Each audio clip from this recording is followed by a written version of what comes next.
أشهد أن لا إله إلا الله وأشهد أن محمدا عبده ورسوله اللهم صل وسلم وبارك على نبينا محمد وعلى آله وأصحابه ولبيته وذريته أجمعين.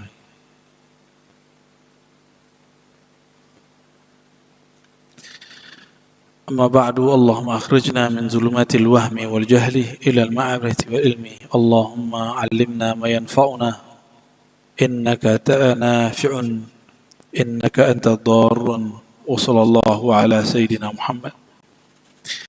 Jemaah subuh yang bukan Allah, insyaallah 1 jam ke depan kita akan membahas kembali kitab Al-Fiqhul Akbar, kitab akidah tertua yang bisa kita nikmati sampai hari ini, yang ditulis oleh Imam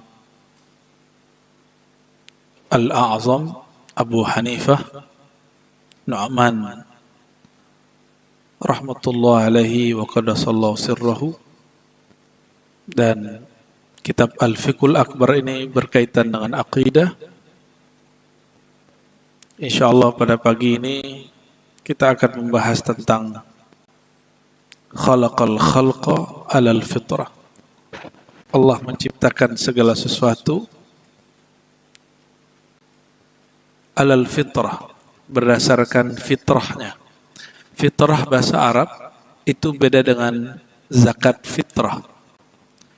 Kita sering menyamakan zakat fitrah dengan kondisi fitrah, karena zakat fitrah itu istilah yang baru muncul belakangan. Dulu hanya disebut zakatul fitri, zakatul fitr.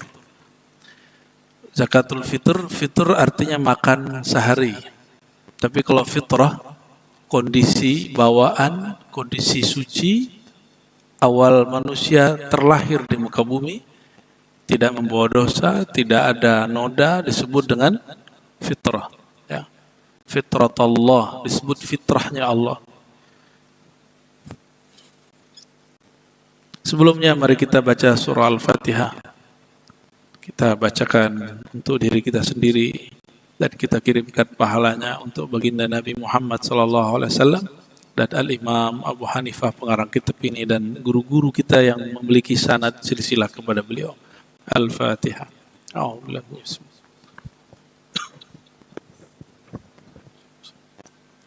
Shiratal ladzina an'amta 'alaihim.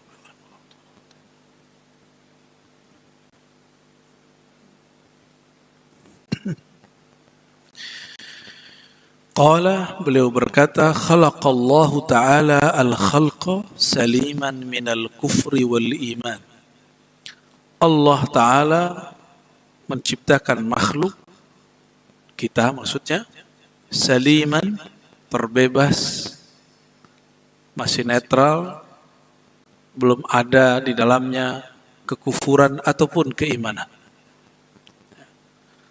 Tsumma khatabahum, lalu setelah lahir dan dewasa berakal, khatabahum, Allah mengajak mereka, memanggil mereka, wa amarahum, Allah perintahkan, wa nahahum, Allah larang, fakafara man kafar bifi'lihi wa inkarihi, lalu kufurlah orang yang kufur ya, dengan perbuatannya, wa juhudihi al-haq bi khudlanillahi ta'ala iyyah wa amana man amana fi'lihi. Ya. Begitu juga sebaliknya, berimanlah orang, siapa saja yang mau beriman dengan fi'ilnya, perbuatannya, wa iqrarihi, dan dengan ikrarnya, wa tasdiqihi, dan tasdiknya. Jadi kita lahir, tidak ada yang terlahir sebagai mukmin. Iman itu setelah dia dipanggil oleh Allah, setelah akal dan kolbunya menerima seruan Allah. Lalu bagaimana dengan hadis kullu mauludin yuladu alal fitrah? Setiap anak terlahir fitrah, maksudnya bersih, kertas kosong. Fa abawahu yuhawwidanihi, ayah ibunya lah yang membuat dia menjadi Yahudi, Nasrani, atau Majusi. Nah, fitrah itu oleh sebagian ulama kita disebut sebagai mabda al-Islam, basicnya Islam. Islam itu artinya tunduk, orang itu pasti patuh. Tapi belum sampai kepada darajah iman. Ini pandangan al-Imam Abu Hanifah. Jadi kita lahir, nggak ada di antara kita yang sudah beriman dari lahirnya. Ada yang sudah iman, syahadat dari lahir? Masih ingat gak? Gak ada ya? Berarti iman sekarang penuh kesadaran atau tidak? Atau bawaan? Islam kita ini, Islam turunan atau Islam pencarian? Turunan, masa masih turunan udah selama ini? Agama yang kita anut hari ini, agama warisan atau agama pencarian? Jawabannya dua-duanya. Turunan iya, warisan iya, dan yang kedua, dicari, sama gitu. Gitu harusnya. Jangan hanya karena bapak kita muslim, terus kita muslim. Tapi temukan kenapa orang tua kita berislam, ya kita harus menemukan jalan sendiri. Karena iman tidak diwariskan. Ya.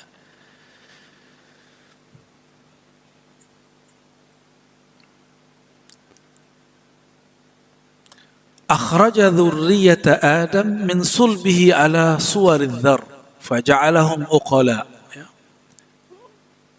Bani Adam, kita ini keturunan Nabi Adam, ya, terpancar dari sulbinya dia ala suwaridh dzar, ya.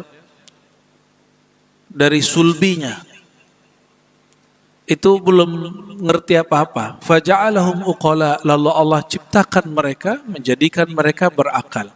Fakhatabahum wa amarhum bil iman wa nahum anil kufur. Lalu Allah Ta'ala memerintahkan supaya beriman, lalu melarang kufur. Jadi sederhana aja sebenarnya. Ketika Allah suruh fa'budu rabbakum, sembahlah Allah, faqarru lahu birrububiyah. Lalu kita terimakah ketuhanannya Allah Subhanahu wa ta'ala. Kata Allah, lafaz Allah, Bapak Ibu, itu sebutan orang Arab, baik dia Muslim Arab ataupun dia Yahudi Arab. Nah, dulu di zaman Rasulullah SAW ada orang Yahudi berbicara bahasa Arab. Mereka sebut Allah itu juga Allah atau Yahu atau Yahweh. Ketika Abdullah ibn Salam, seorang Yahudi, diutus oleh bibinya, saya dengar, kata bibinya, ada seorang Muhammad mengaku sebagai Rasul datang ke Madinah. Waktu itu Madinah perdagangannya dikuasai oleh orang Yahudi. Ya, seperti Jakarta mungkin dulu dikuasai sebagian oleh perdagangan orang-orang China. Mirip-mirip seperti itu. Lalu kata bibinya, wahai Abdullah ibn Salam, lihatlah wajahnya. Lalu diajarkan oleh bibinya, kalau wajahnya wajah pembohong, kamu jangan ikuti. Kalau wajahnya wajah orang yang jujur, ikuti. Lalu berangkatlah Abdullah bin Salam, ikut menyambut kedatangan baginda Nabi Muhammad SAW berhijrah. Apa yang terlihat oleh baginda Nabi oleh Abdullah bin Salam pada wajah Nabi Muhammad SAW? Kata beliau, ma ra'aitu fihi wajha kizbin. Aku tidak melihat di wajahnya kebohongan. Oh, ternyata sudah ada ilmu itu di kalangan ahli kitab sejak dulu. Jadi canggih mereka dari dulu, ya. Itu mirip-mirip apa tuh ya? Kayak intelnya gitu ya. Suruh kamu lihat tuh. Sampai hari ini mereka lebih canggih. Ya, termasuk yang terjadi di Palestina ini kita bertanya-tanya. Saya tanya-tanya juga sama pakar-pakar politik dan intelijen dunia. Mossad bisa ditembus. Mereka mikir kurang masuk akal, ya, karena Mossad itu paling sulit ditembus karena paling rapi. Kok bisa kemarin ditembus kecolongan? Itu agak membingungkan, ya. Apakah sengaja sehingga menjadi alasan menyerang kembali? Apakah memang itu mereka teledor atau wallahu a'lam bishawab. Sangat sulit. Kenapa? Karena Yahudi dari dulu sudah mengerti ilmu-ilmu seperti ini. Ya. Maka di Quran disebut wa anni faddaltukum 'alal 'alamin. Aku, kata Allah, melebihkan kalian dari sekalian alam. Mungkin kecerdasan ini yang dimaksud. Tapi mungkin terlalu cerdas, ya. Pinter jadi keminter. Jadi agak aneh sendiri orang-orang Yahudi itu. Tapi coba lihat, ini refleksi humanity, insani, ya. Baginda Nabi Muhammad SAW tidak membenci Yahudi karena Yahudinya, malah menikahi seorang putri Yahudi, Safiyah binti Huyai. Safiyah binti Huyai, ayah dia Huyai bin Akhtab, itu orang yang tadinya buat MOU dengan baginda Nabi Muhammad SAW, lalu melanggar perjanjian itu, lalu terjadilah perang. Karena melanggar perjanjiannya parah, maka Rasulullah SAW duluan yang menyerang. Karena perjanjian itu salah satu isinya, konsekuensinya melanggar, kamu diserang. Ternyata betul orang-orang Yahudi emang suka melanggar perjanjian dari dulu. Tapi Nabi tidak membenci Yahudi karena keyahudiannya, itu personal dia. Karena orang lahir, baik dia Yahudi, orang Yahudi lahir itu berencana nggak Pak? Mau lahir jadi Yahudi gitu. Bapak ada yang Sunda, ada yang Betawi, ada yang Padang, ada yang Bugis, ada macam-macam ini, ya. Ini duluan sebelum lahir dulu janjian nggak? Mau lahir jadi Betawi gitu. Bisa begitu nggak? Kita nggak bisa. Jadi kita lahir sebagai orang Indonesia, orang Arab, bahkan mereka lahir sebagai Yahudi, itu semuanya fitrah. Sebutan Betawi itu kan bapak kita bilang, ya. Sebutan Padang, Jawa, Bugis, itu bapak kita yang bilang. Tapi pada dasarnya basic kita apa? Fitrah. Baik orang yang hari ini menjadi Nasrani, orang yang hari ini menjadi Yahudi, semuanya sama. Nah, ini harus dipegang. Itu sebabnya orang Yahudi ketika melihat wajah baginda Nabi Muhammad SAW seperti Abdullah bin Salam, tidak melihat di raut wajahnya ada wajah kebohongan. Berarti disuruh dulu melihatnya netral dulu ngelihat orang. Nggak boleh benci dulu ngelihat orang kalau mau ngelihat. Kalau mau menilai.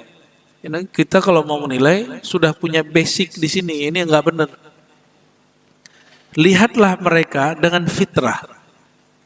Kita kosongkan basic kita, lalu baru pandang mereka. Ketahuan di situ mana yang berwajah dua, wajah tiga, dan lain sebagainya. Ternyata Sayyidina Muhammad SAW tidak berwajah pembohong. Dan itu dibaca oleh Abdullah ibn Salam. Maka Abdullah ibn Salam, bibinya, dan semua keluarga besarnya masuk Islam. Masuk Islam semua.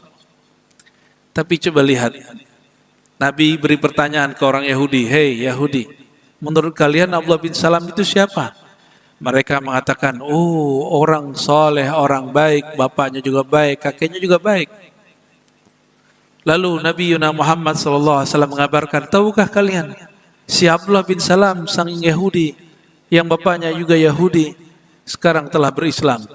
Apa kata mereka orang Yahudi saat itu? Itu anak yang jahat, anak yang pengkhianat. Sampai begitu, cuma karena beriman, ya. Memang karakternya dari dulu begitu, ya. Tapi saya yakin yang lahir hari ini dari mereka pasti masih ada yang fitrah. Sebagaimana di antara kita yang lahir ada yang sudah tidak fitrah. Ya, ada yang masih menjaga fitrahnya, dia mencari kebenaran, ada yang sudah nggak mencari. Ada yang tidak menjaga fitrah itu. Fakana dzalika minhum imanan fahum yuladuna ala tilkal fitrah. Iman itu hasil usaha kita. Allah kasih hidayah, mau terima atau tidak. Jika diterima, sikap kita menerima itulah yang kemudian Allah balas di surga. Bahkan sejak di dunia Allah telah balas. Fahum yuladuna ala tilkal fitrah. Manusia itu lahir dengan fitrah itu, kama qala ta'ala, inna hadainahu sabila imma syakira wa imma kafura. Ya. Ada dalam surat Ad-Dahr ayat 3, sesungguhnya kami memberi hidayah manusia jalan. Jadi ditunjukin jalan nih, jalan. Setelah ditunjukin jalan, Allah tidak paksa. Ada yang syakiran, ada yang bersyukur dapat hidayah, ada yang kafura, ada yang kufur. Saya mau tanya lagi Pak, ini berimannya penuh kesadaran atau dipaksa? Atau tersihir? Atau ikut-ikutan? Penuh kesadaran enggak imannya? Insya Allah yang hadir subuh ini, di saat ngantuk-ngantuk, mulai dingin Pak ya, malam-malam mulai dingin. Keluar pintu udah mulai dingin. Saya yakin, hakul yakin yang datang ini berimannya penuh sadar. Karena iman itu dari kolbu. Kalau orang nggak sadar pakai kolbunya, itu belum disebut kesadarannya.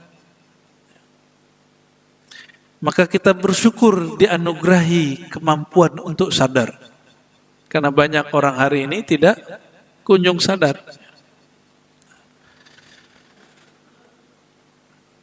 Oleh karena itu, iman ini oleh Imam Abu Hanifah disebut kasbuhum, usaha hamba. Nah, jadi takdir hamba. Nih, takdir Allah ada hamba. Hubungan kita dengan takdir itu namanya kasab atau ikhtiar, hubungan memilih. Allah kasih pilihan, dua aja pilihannya, kafir, kufur, atau mukmin. Kita pilih yang mana. Maka orang yang beriman, dia beriman karena usaha dia. Orang yang kufur, dia kufur karena perbuatan dia. Ya. Bukan karena warisan ya, benar? Saya tanya lagi Pak yang ketiga kali, ini iman warisan atau iman pencarian? Ya, pencarian ya, harus pencarian, harus kesadaran kita mencarinya. Wa man kafara ba'da dzalika faqad baddala wa ghayyarahu wa man amana faqad thabata alaihi wa dawama. Ya. Nah ini maknanya nggak usah diterjemah. Ya. Bayan a'malin nas lam yujbirillahu ta'ala ahadan min khalqihi alal kufri walal aiman. Nah, berkaitan dengan pertanyaan tadi, Allah itu tidak pernah memaksa seorang manusia untuk beriman atau kufur. Benar gak? La ikraha fid din. Tidak ada paksaan dalam agama.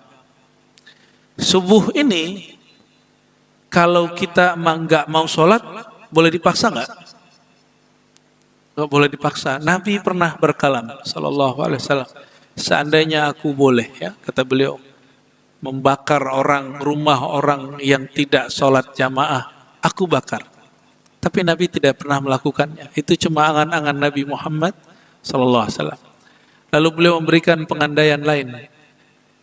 Law aliman nas ma fil isya wal fajr. Seandainya orang tahu apa yang ada dalam salat isya dan salat subuh, la atauhuma walau kana habwan. Mereka akan mendatanginya, menjemputnya meskipun merangkak. Jadi akhirnya Nabi memberikan sebuah motivasi, bukan ancaman. Awalnya Nabi mengancam, lama-lama Nabi hanya memberi motivasi. Karena disitulah jatah kita, apakah kita betul beramal dengan kesadaran atau bukan.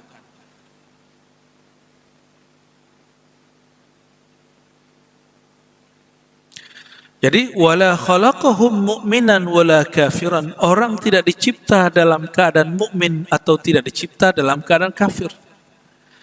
Dulu kita sering mendengar ayat ini ya. Alastu birabbikum, benar ya? Bukankah aku ini Tuhan kamu, pencipta kamu? Lalu semua arwah mengatakan, bala, betul ya Allah, engkau mencipta kami. Itu kan dulu Pak. di alam ruh sana. Ada yang ingat nggak kejadian ini? Nggak ada ya? Karena kita nggak ada yang ingat, kita mesti mencari tahu tentang ini. Kenapa kita nggak ingat? Karena kita mengingat pakai ini. Karena otak ini dia seumur dengan tubuh, sedangkan ruh kita sudah ada sebelum tubuh ini. Yang dimintakan persaksian adalah ruh, bukan tubuh ini. Oleh karenanya, kepala kita nggak ingat, otak kita tidak ingat, memori kita tidak ada. Maka untuk mengingatnya bukan dengan tubuh ini, bukan dengan otak ini. Untuk mengingatnya pakai apa? Pakai si ruh yang ada di dalam diri. Oleh karenanya, jika disebut nama Allah pakai kolbu, yang bergetar itu kolbu, bukan otak. Jadi kalau orang ngotot, kolbu itu di otak, itu masih keliru. Kolbu berkait dengan otak, iya, tapi kolbu bukanlah otak. Kolbu berkait dengan ruh dan alamnya sudah lain. Alam dia alam rohani, sedangkan tubuh ini disebut alam syahadah, alam nyata. Ya.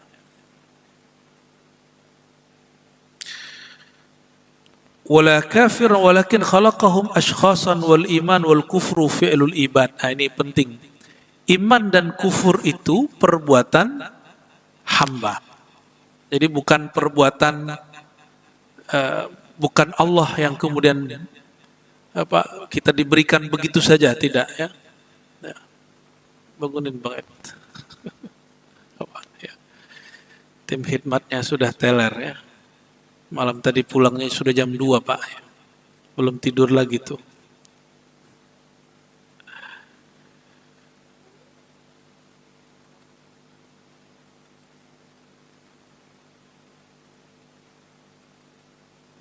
Wa ya'lamu Allah Ta'ala man yakfur fi hali kufrihi kafiran fa idza amana ba'da dhalika 'alimahu mu'minan fi hali imanihi wa ahabbahu min ghairi ilmihi wa sifatihi wa jami'a fal ibad min al-harqa wa sukunun kasbuhum 'ala al-haqiqa wallahu ta'ala khaliquha. Kita memilih bukan berarti kita mencipta. Beda ya? Saya memilih untuk iman, tapi saya tidak menciptakan keimanan itu pada diri saya.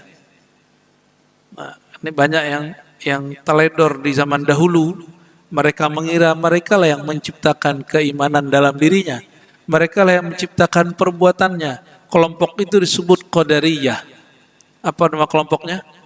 Bukan Qadiriyah. Qadiriyah nama pengikut Syekh Abdul Qadir Jilani. Qaddasallahu sirrahu. Ini kelompok Qadariyah, kelompok yang menolak takdir di tangan Allah. Takdir itu diciptakan oleh makhluk. Ini kelompok apa namanya? Qadariyah. Pengikut dari Amr bin Ubaid. Amr bin Ubaid ini kemudian melahirkan satu kelompok lagi yang muncul namanya ya dari Wasil bin Atha dan teman-teman yang murid-muridnya bernama Mu'tazilah. Bernama Mu'tazilah. Mereka mengira pilihanku itu ciptaanku.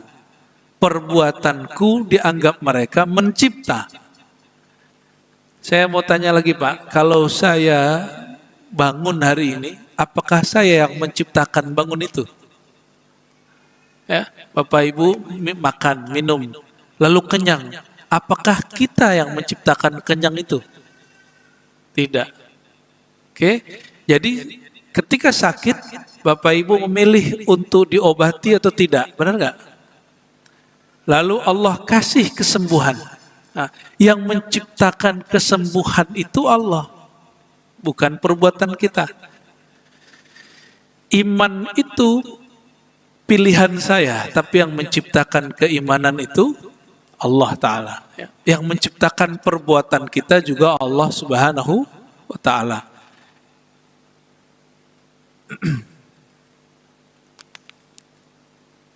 Nah, kalau sudah faham di situ, baru masuk ke bab rukun yang ke-6 itu, iman kepada takdir.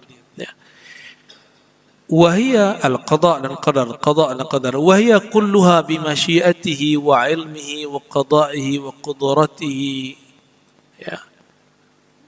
Wa ta'at kulluha ma kanat wajibatan bi amrillahi wa bi mahabbati wa ridaihi wa ilmihi wa masyiatihi wa qada'ihi wa taqdirihi wal ma'asi kulluha bi ilmihi wa qada'ihi wa taqdirihi wa masyiatihi bi hatihi wa la bi ridah. Ya. Apa yang mesti dipahami daripada takdir? Apabila Allah memerintahkan sesuatu, lalu kita lakukan. Apabila Allah melarang sesuatu, kita langgar. Di saat orang melakukan sesuatu yang diperintah, maka Allah menginginkan itu dan meridhoinya. Lalu ada orang bermaksiat. Saya mau tanya, Pak, maksiat itu atas izin Allah atau bukan? Ada orang korupsi, malah yang terjebak korupsi, pemberantas korupsi itu sendiri. Itu izin Allah atau bukan? Izin Allah. Jika bukan izin Allah, berarti ada Tuhan selain Allah. Tapi Allah tidak ridha. Itu. Ridha itu urusan lain. Larangan itu urusan lain. Jadi takdir terjadi, semuanya izin Allah. Sekarang apapun yang terjadi di dunia, semua, adakah satu detik atau satu wilayah di luar izin Allah? Adakah? Nggak ada. Semuanya dengan izin Allah Subhanahu wa ta'ala. Jadi iznuhu laisa ridha'uhu. Ya. Izinnya bukan berarti ridhanya.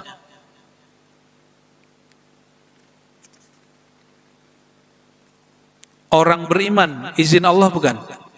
Orang kafir izin Allah. Bedanya iman kita Allah ridhoi, kufur kita Allah tidak ridhoi.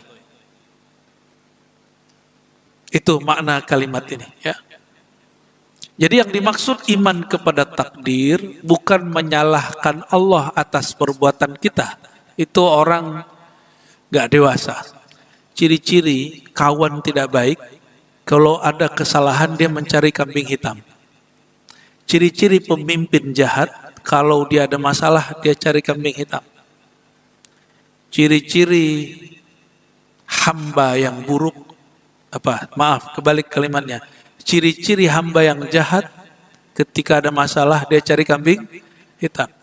Ciri-ciri kebalikan, hamba yang baik, ketika ada masalah dia maju dan mengaku bersalah. Mengaku bersalah. Apabila seorang hamba punya kesalahan, lalu dia menyalahkan Allah, itu ciri-ciri hamba pengkhianat. Kurang ajar sama Allah Subhanahu wa ta'ala. Dia yang dosa, Allah yang disalahkan. Dia yang menikmati korupsi, Allah yang disalahkan. Dia yang mesum, Allah yang disalahkan. Kan takdir Allah, enak bener ya. Lain dengan Nabi Khidir. Nabi Khidir alaihissalam bunuh anak kecil, merusak kapal. Itu lain. Beliau sebelum melakukan itu, yang bergerak dalam dirinya yang dominan saat itu, dia sedang fana, sedang lenyap dalam perbuatan Allah Subhanahu wa ta'ala. Maka Nabi Khidir, dia tidak ada ambisi membunuh anak kecil itu, tidak ada kepentingan merusak kapal. Lain dengan kita. Kita kalau maksiat, emang kita menikmati maksiat itu. Itu bedanya. Ini yang dirasakan oleh Nabiullah Adam alaihissalam ketika beliau melanggar larangan Allah, dharmanya surga. Apa dharmanya surga? Jangan dekati satu pohon. Pohon itu oleh Imam Ibnu Katsir disebutkan banyak riwayat. Ada yang menyebutkan itu apel, anggur. Satu lagi yang untuk menyejukkan perut labu. Ulama kita cenderung mengatakan itu buah labu. Wallahu a'lam bishawab. Ya, itu ada di tafsir Ibnu Katsir. Ada di tafsir Ibnu Katsir di riwayat yang beliau sebutkan banyak sekali. Ketika beliau memakan itu, beliau menikmatinya gitu. Karena beliau menikmatinya, di saat terusir dari surga, beliau mengatakan, Rabbana zalamna, ya Allah yang salah kami. Beliau tidak salahkan syaitan. Syaitan itu kan cuma goda. Keputusannya sama siapa? Sama kita. Orang-orang yang hari ini korupsi itu, ketika dia ditawarkan, dirayu untuk korupsi, itu kan rayuan. Keputusan korupsinya ada sama siapa? Ada sama dia. Ya. Oleh karenanya, mulai hari ini jangan lagi menyalahkan Allah atas kesalahan kita. Ya. Jangan menyalahkan Allah atas kesalahan kita. Itu baru abdun salihun, hamba yang saleh. Pindah, sudah selesai bab sifat Allah takdir, ya. Masuk ke bab yang lain. Ya. Mungkin ini tidak update dengan kejadian hari ini, tapi sebenarnya update. Ya. Ar-rusul wa ashiratun Nabi sallallahu alaihi wasallam wa ashabuh. Salah satu tema keimanan, teologi, bab pelajaran tentang iman yang sempat ramai dari abad pertama sampai sekarang adalah membicarakan konsep kerasulan, keluarga Nabi SAW, dan sahabat Nabi. Ahlul Bait, zuriat Nabi, dan sahabat Nabi. Sekarang para Rasul dulu. Ini kaidah, mohon diingat-ingat. Al-anbiya alaihimus salatu wassalam. Kulluhum munazzahuna anis saghair wal kabair. Wal kufri wal qaba'ihi wal fawahish. Semua para nabi terpelihara terbebas daripada dosa kecil, dosa besar. Nih pegang nih Pak ya. Kekufuran, kekejian, nabi semuanya tidak pernah berdosa, baik dosa kecil apalagi dosa besar. Maka ketika di kitab-kitab perjanjian lama yang sekarang ada, yang disebutkan bahwa Nabi Daud minum anggur, lalu menggauli salah satu keluarganya, kita nggak terima kalau itu kitabullah. Mungkin sudah kesusup. Bisa terima Pak, Nabi minum tua, lalu berzina. Nggak masuk akal kita. Dan itu tertulis.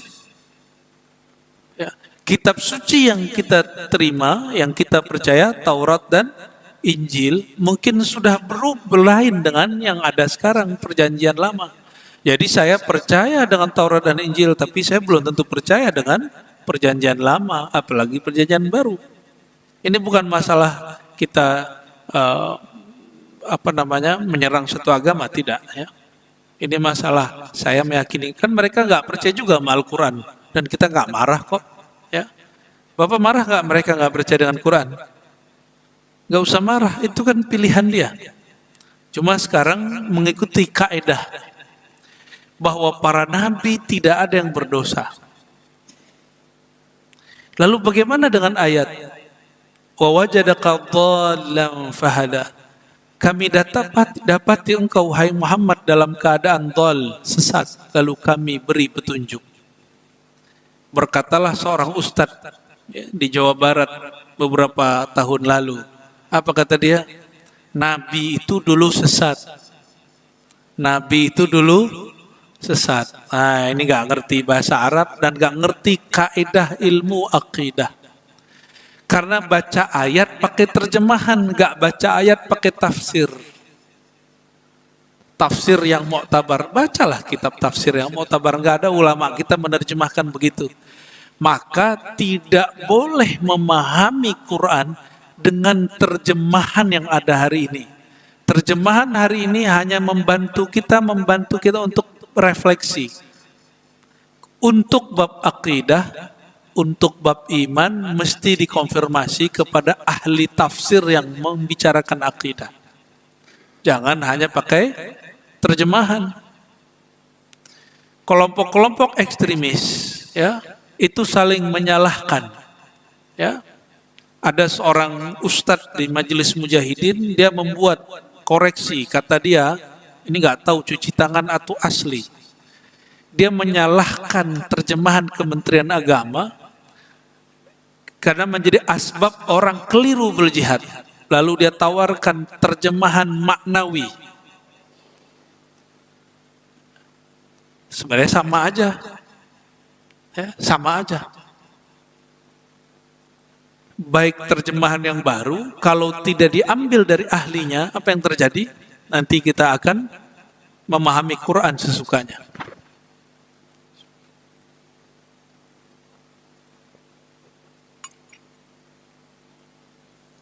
Bapak tahu Imam Samudra, masih ingat? Itu orang cerdas. Tapi dia memahami teks ayat lebih banyak alih bahasa. Lihat buku dia, saya punya buku dia. Ingin tahu juga sebenarnya cara berpikir mereka ini apa. Imam Samudra lah Pak, sesamudra dia imamnya itu. Ternyata dia sangat mengerti ayat, tapi ayat dalam pengertian dia cuma pengertian bahasa, alih bahasa. Tidak memahami konteksnya. Ayat itu turun, itu ada konteksnya, ada kondisinya. Gak turun begitu aja. Ada hal yang dibawa di situ. Nah, dan itu tidak mungkin dipahami kecuali melalui kitab tafsir. Para nabi terbebas dari kufur, qaba'ih, ya. Qaba'ih ini segala sesuatu yang disebut buruk, ya. Wal fawahish, dan kekejian. Ya, salah satunya minum tua, ya, berzina, itu mustahil. Homoseksual, itu mustahil nabi. Para nabi alaihi wassalatu wassalam. Kalau kita sangat mungkin. Kenapa? Kita bukan nabi. Nah, di sini juga ternyata seorang imam di abad ke-8, bukan imam masa salafus soleh, tapi mengklaim ajaran dia salafus soleh, namanya Ibnu Taimiyah. Meyakini dalam jilid keempat di Majmu' Fatawa yang dicetak belum lama ini, bahwa para anbiya hanya terpelihara dari dosa besar, bukan dari dosa kecil. Lalu dia pakailah ayat tadi, ayat yang saya bacakan barusan. Begitu juga kisah Nabi Adam, bahwa Nabi Adam itu keliru dan sesat. Bahkan disebut durhaka. Fa'asa Adamu rabbahu faghawa. Adam itu durhaka kepada Tuhannya, lalu dia tergelincir, sesat. Maka Ibnu Taimiyah memaknai ayat ini secara harfiah bahwa Nabi Adam dan para nabi sangat mungkin melakukan dosa, dan dia sebut itu dosa kecil. Nah, ini kekeliruan. Ya, ini kekeliruan.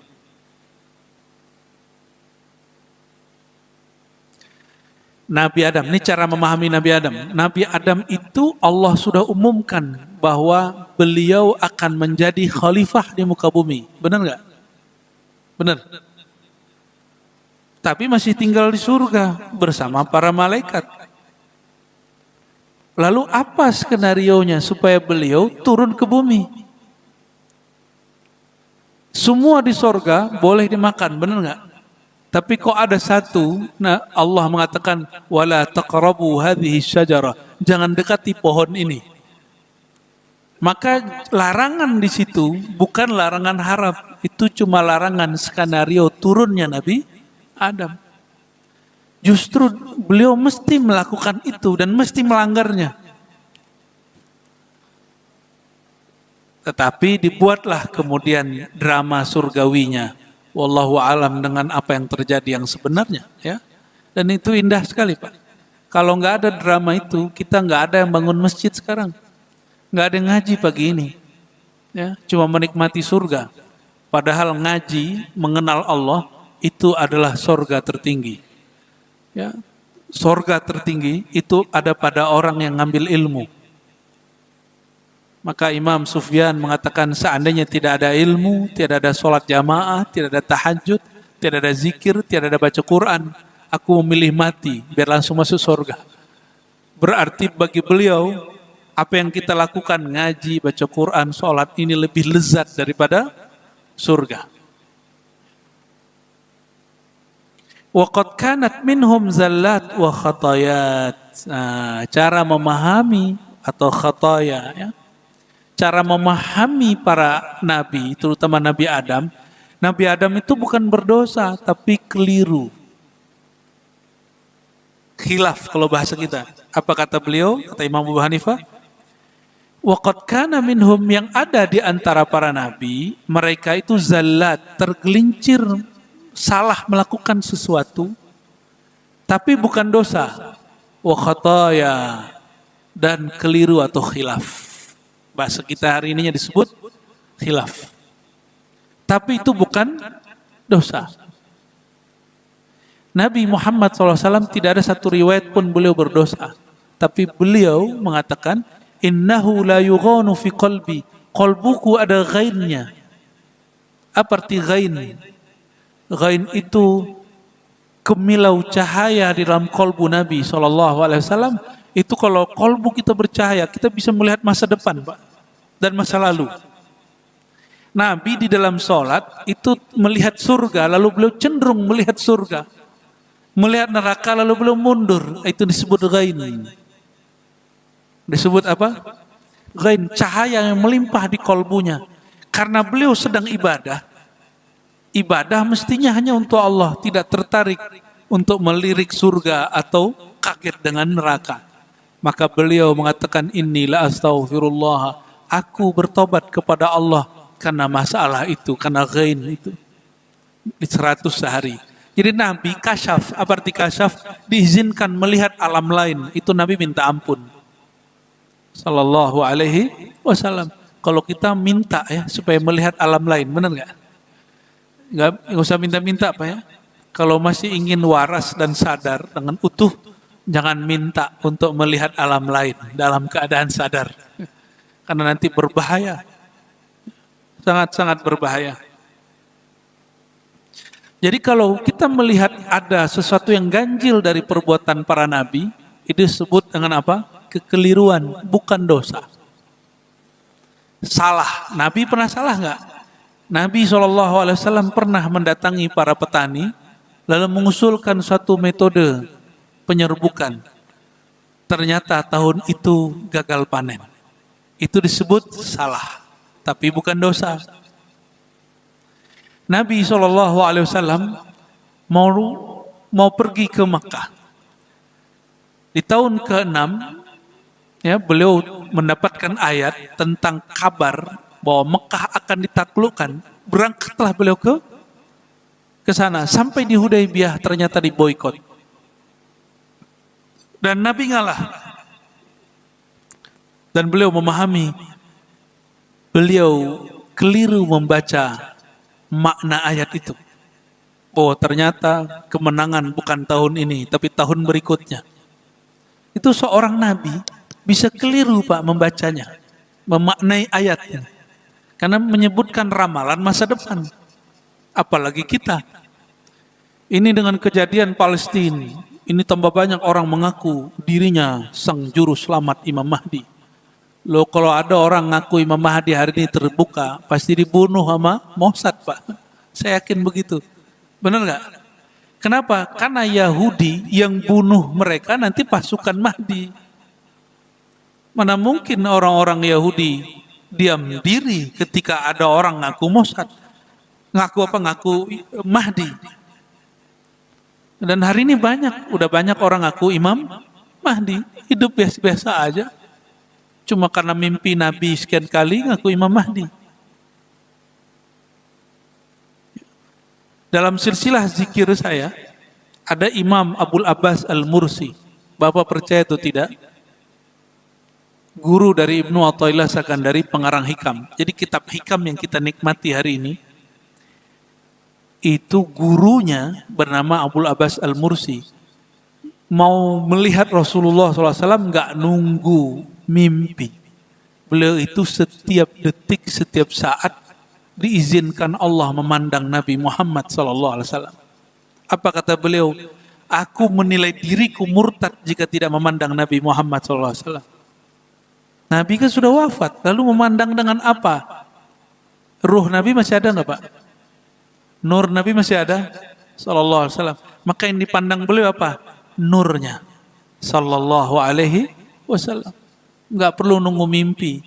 Dan Imam Abul Abbas Al-Mursi tidak pernah ngaku menjadi Imam Mahdi. Padahal dia bertemu Nabi setiap saat. Ini kok cuma mimpi sekian kali, ngaku Imam Mahdi. Ya. Wa Muhammadun Rasulullah SAW habibuhu wa abduhu wa rasuluhu wa nabiyuhu wa safiyuhu wa naqiyuhu. Nah, ini nama-nama Nabi nih. Nabi Muhammad SAW itu Habibnya, Habibullah, Abdullah, Rasulullah, Nabiullah, Safiyullah, Naqiyullah. Naqiyullah itu orang yang dibersihkan Allah. Walam ya'bud as-sanam. Tidak seperti yang disebut oleh Ustadz Fulan, bahwa Nabi ini pernah sesat, nyembah berhala. Lam ya'bud as-sanam. Nabi tidak pernah nyembah berhala. Berarti Nabi Ibrahim itu, apakah beliau pernah menyembah matahari, menyembah bulan, menyembah bintang, seperti yang dipahami oleh orang yang nggak mengerti uslub seni tafsir? Beliau justru sedang ingin mendebat para penyembah matahari, penyembah bintang, penyembah bulan. Ya, ketika bintangnya hilang, apa kata beliau? Aku tidak suka sesuatu yang menghilang, berarti dia bukan Tuhan. Muncul bulan, oh, inikah Tuhan? Gitu. Bukan berarti beliau mengatakan Tuhanku bulan. Jadi membaca ayatnya kadang-kadang walaupun tidak ada pertanyaan di situ depannya, apakah ini Tuhan? Tapi orang ngerti bahasa Arab, paham bahwa ini pertanyaan. Ketika bulan terbenam, beliau mengatakan, la uhibbul afilin, aku tidak suka sesuatu yang menghilang terbenam. Lalu muncullah matahari. Beliau candain juga tuh orang nyembah matahari. Inikah Tuhan? Ternyata di sore hari terbenam juga. Inilah uhibbul afilin. Jadi beliau ingin kasih tahu sama mereka, Allah itu zahir dan batin. Zahir tidak pernah terbenam, batin tidak pernah kemudian, ya, Allah memunculkan sesuatu yang sifatnya zati. Walam yartakib, walam yusyrik billahi tarfata ainin qat, walam yartakib saghiratan wala kabiratan qat. Rasulullah, para nabi tidak pernah syirik walaupun satu detik, satu kedipan mata nggak pernah syirik, nggak pernah sesat. Jadi yang meyakini Rasulullah pernah sesat, dia mesti tobat, Pak.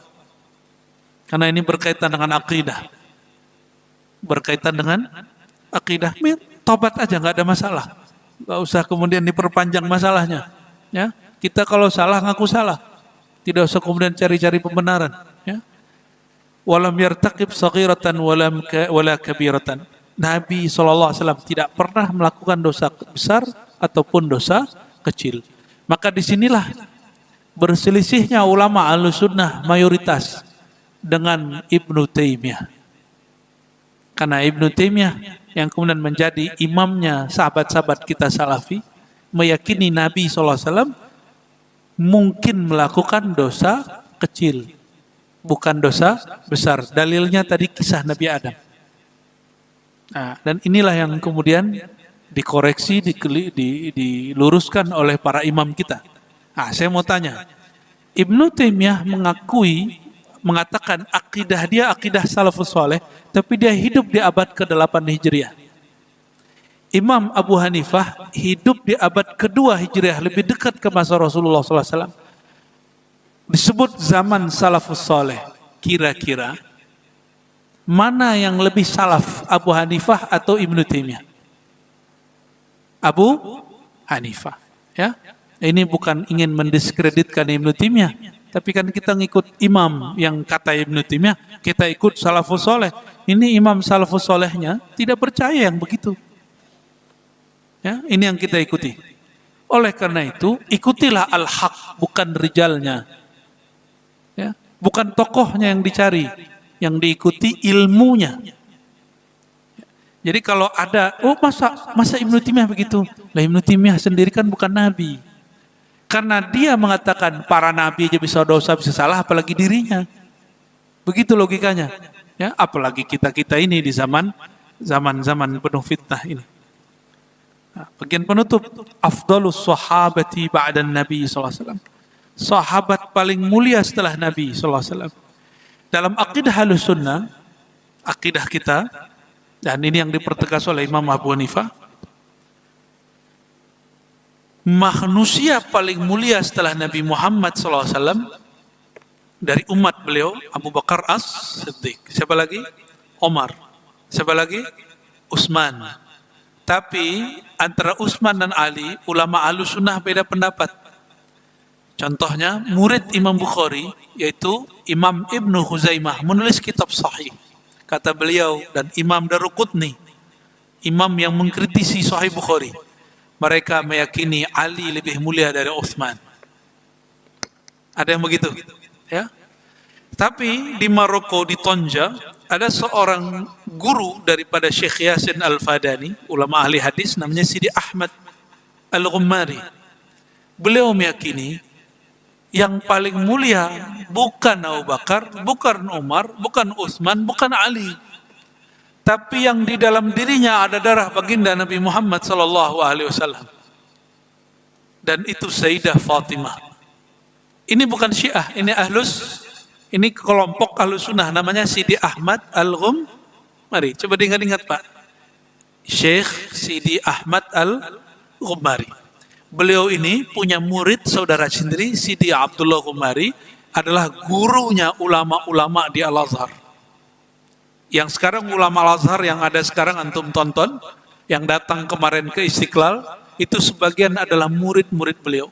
Syekh Ali Jum'ah itu murid beliau. Ya, dan murid Syekh Ali Jum'ah, Syekh Usamah Said Al-Azhari, yang membuat yayasan Syekh Usamah di Istiqlal kemarin, ya, belum lama ini, itu adalah murid dari muridnya Sidi Abdullah dan Sidi Ahmad Al-Ghummari. Tapi ulama Azhar tidak ambil itu. Ulama Al-Azhar tetap konsisten dengan kalimat ini.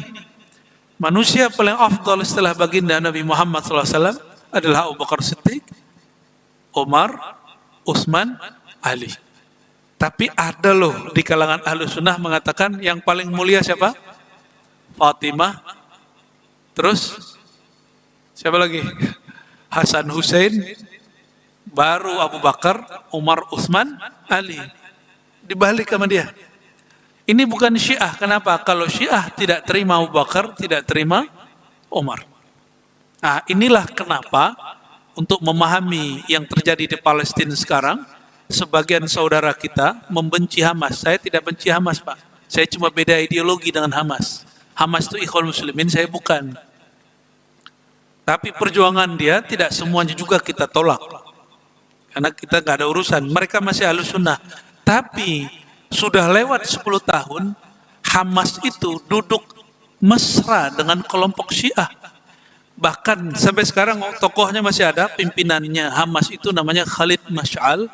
Itu mengatakan kami Hamas. Hamas itu panjangannya Harakah Muqawamah Al-Islamiyah. Kami Al-Ibn Ar-Ruhi li Khamenei, anak rohani, anak perjuangan dari Khamenei, Iran Syiah. Makanya ulama di Uni Emirat marah. Sebelum perang ini jauh-jauh, ini saya bahas ini sudah jauh-jauh Pak. Belum ada perang terhebat sekarang terjadi. Kita bicara masih netral. Ya, orang-orang kan hari ini, Zionis dilawan. Ya, saya juga seneng Zionis dilawan. Tapi kejadian hari ini sudah terjadi dari sebelum-sebelumnya. Maka jangan heran teman-teman kita Salafi, ya, itu keras sekali menentang Hamas, benar nggak? Ya, masih ngisi nggak Ustaz Salafi di sini? Masih ya. Mereka nggak percaya Hamas. Kenapa? Hamas duduk bareng dengan Syiah. Itu yang ngomong pimpinannya Pak, pimpinan ofisialnya. Kalau sekarang mungkin apa? Ketua harian apa istilahnya? Rais Al-Maktabnya Hamas, namanya Khalid Mash'al. Ya, Mash'al Pak Mash'al bacanya itu ya. Ya, saya nonton, dengerin tiap hari. Mereka ngomong apa sih? Syekh Khalid ini mengatakan, kami Hamas anak rohani daripada Imam Syiah. Nah, ini yang tidak disukai oleh teman-teman kita Salafi.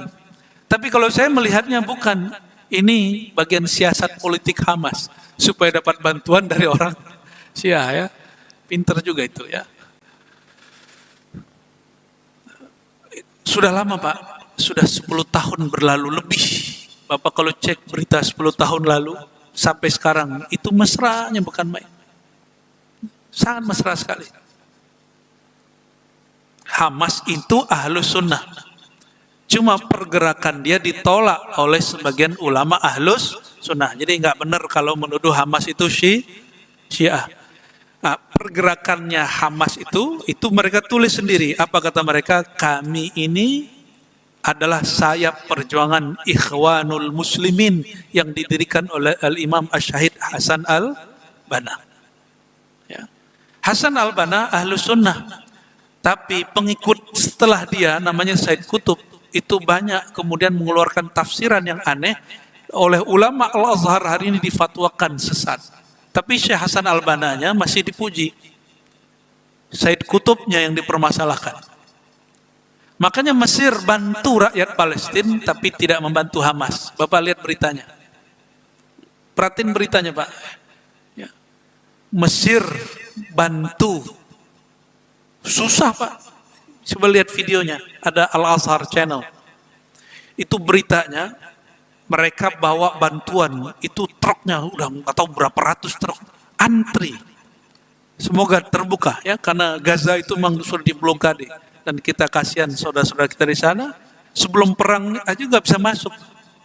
Ini kita baru sadar donasi sekarang, padahal itu sudah lama diblokade. Saya pernah kerja di lembaga filantropi, teman kami ya itu diutus untuk bawa dana, nggak bisa masuk. Maka saya kasih tahu kepada antum, saya Al-Fakir Ar-Razi Hasim tidak pernah melarang donasi ke Palestina. Justru karena saya cinta Palestina, jangan sampai dana kita salah kirim. Nah itu yang perlu diperhatikan. Makanya ini saya nggak sepakat dengan dia, tapi berita dia penting. Dia keluar dari Hamas, anak pendiri Hamas, namanya Suhaib bin Hasan Yusuf.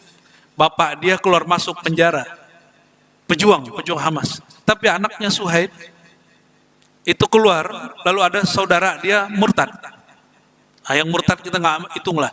Ini yang keluar, kemudian dia di Turki dia lihat. Ini kata dia, donasi-donasi dulu tidak semuanya sampai ke negara Palestina, tapi kemudian oleh sebagian oknum, mereka pakai dana-dana yang dikumpulkan dari berbagai negara untuk membeli hak pindah ke satu negara. Itu namanya apa Pak? Saya bukan orang Inggris, lalu ingin jadi orang Inggris, itu namanya apa? Ya, beli jinsiyah kalau bahasa Arabnya. Jadi beli hak kewarganegaraan. Jadi ada oknum yang melakukan itu. Itu yang kita maksud. Oknum-oknum yang mengatasnamakan Palestina, dan itu sudah terjadi bertahun-tahun. Itu yang mesti diwaspadai. Makanya dalam ceramah-ceramah kami yang dahulu, saya mengatakan, kalau donasi, pastikan kepada lembaga resmi. Resmi itu bisa milik pemerintah, bisa swasta, tapi dapat izin dari pemerintah. Dan saya bersyukur ya, 2 hari ini pemerintah kita mungkin mendengarkan ini juga. Mereka mengirimkan 50 ton lebih bantuan kepada Gaza. Cuma apa kendalanya Pak? Kendalanya apa? Seandainya pintu Gaza dibuka. Jadi udah kirim, tapi belum nyampe. Kenapa belum nyampe? Karena itu masih diblokade. Siapa yang blokade? Israel. Maka kita kalau kirim barang ke sana, yang ngambil siapa? Israel. Kenapa? Dalam bahasa Arab, Palestina itu negara tapi tak berdaulat. Kasihan kita. Enggak berdaulat. Jadi Mahmud Abbas dulu Yasser Arafat dibohongin sama Yahudi. Dikibulin. Maka ini versi saya. Yasser Arafat itu dibohongi. Tapi versi Hamas, Yasser Arafat itu pengkhianat. Beda toh? Ya, cara memahaminya sederhana. Saya partainya misalnya A. Di Indonesia nih. Tiba-tiba saya nyalon dari partai B. Tanpa sowan, tanpa minta izin. Oleh partai saya yang sebelumnya, saya disebut apa? Pengkhianat. Hamas itu pergerakan politik iya, ormas iya, ada militernya juga. Kalau ada orang keluar beda dengan pemandangan dia, maka disebut khianat. Begitu juga oleh saingan dia Al-Fatah. Hamas itu oleh mereka disebut khianat. Jadi Bapak Ibu, faksi-faksi perdebatan politik di sana lebih rumit dari yang diberitakan di TV One, yang diberitakan Metro TV dan lain sebagainya. Mohon bijak membaca berita, mendengar berita. Yang pasti kita cinta Palestina. Jangan donasi Palestina ketika mereka diserang doang. Donasilah dengan cara yang tepat. Jangan sampai donasi kita salah kirim. Itu sebagai bentuk cinta kita kepada saudara kita di Palestina. Semoga Allah merahmati negeri ini, menambahkan kedamaian dan kesejahteraan untuk negeri kita, dan mengalirkan kesejahteraan kedamaian itu ke negara-negara Muslim yang lain. Amin ya rabbal alamin. Al-Fatihah. Bismillah. Ya kenapa ya? Siratal ladzina barangkali itu kajian akidah kita pada bulan ini. Insyaallah jika tidak ada halangan kita lanjutkan di bulan depan. Wassallallahu ala sayyidina Muhammad subhanakallahumma wa bihamdika asyhadu an la ilaha illa anta astaghfiruka wa atubu ilaik. Assalamualaikum warahmatullahi wabarakatuh.